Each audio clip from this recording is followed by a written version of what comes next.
প্রথমে জাহাঙ্গীর গ্রুপ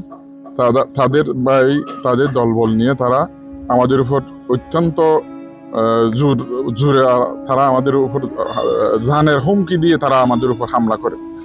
এই জায়গার আসলে মূল মালিক হচ্ছে মকবুল আলী ওয়ালির সূত্রে আর অনেক মালিকের মধ্যে আমি একজন সদস্য। ওই যে রোহিঙ্গার এখান থেকে ভাড়াটিয়া গুন্ডা নিয়ে আমাদেরকে হাইজ্যাক করে নিয়ে যাওয়ার হুমকি দিছে বারবার, তোমরা সরে যাও জায়গা থেকে, না হলে তোমাদেরকে কয়েকদিনের মধ্যে আমরা হত্যা করে ছিন্ন ভিন্ন করে দেবো এখান থেকে।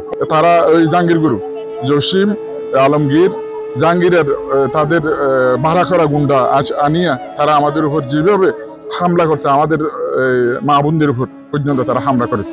10 কোটি থেকে আমাদেরকে ডিগ্রি দিছে, তার মানে আরএস বিএস আমরা সম্পূর্ণ এগুলো আমরা যখন শুরু করছি তখন আমাদেরকে কোর্ট এটা ডিগ্রি দিচ্ছে। ওনারা এই ডিগ্রিকে অমান্যতা করে এখানে বারবার আমাদেরকে হামলা করতেছে। আমরা চাচ্ছি যে যাতে আমাদেরকে হামলা না করে, ধমকি না দেয়, আমরা যাতে আমরা সুস্থভাবে কাজটা করতে পারি, আমরা এটাই চাই। এটার জন্য আজকে আমরা এই মানববন্ধনটা করতেছি। অনেক বই পাচ্ছি, রাত হলে ঘুম হয় না আমার, মানে আমার স্বামীকে তুলি নেওয়ার জন্য অনেক হুমকি তুমকি করতেছে। ওনাকে বলছে তোকে রাতে তুলি নিলে তুই কি করবি, তোরা তো পুলিশে নিলে তুই কি করবি, তুই বাহির হ, এরকম অত্যাচার করতেছি।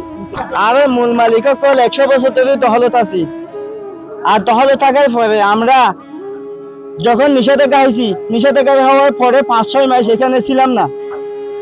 মহামান্য আদালতের কাছে মানে কি শ্রদ্ধাশীল হইয়া এখানে জায়গাতে পা দিচ্ছি না, কিন্তু মহামান্য আদালত যখন নিষেধাজ্ঞা উদ্যোগ হচ্ছে অস্থায়ীভাবে, এটা আমরা মানে কি এরপরে আমরা জায়গাতে যখন আইছি আমাদের জানের বই হুমকি দিছে। রোহিঙ্গা ক্যাম্প থেকে 2-3 গাড়ি মানুষ এনে আমি মোহাম্মদ শহীদুল্লাহকে তুলে নিয়ে যাবে বলছে, অস্ত্র দিয়ে আমাকে তারা দিবে বলছে। জাহাঙ্গীর আলম 1 নম্বর, জাহাঙ্গীর আলম 2 নম্বর, আলমগীর 3 নম্বরে, জসিমউদ্দিন 4 নম্বরে, কামাল, আফসার কামাল।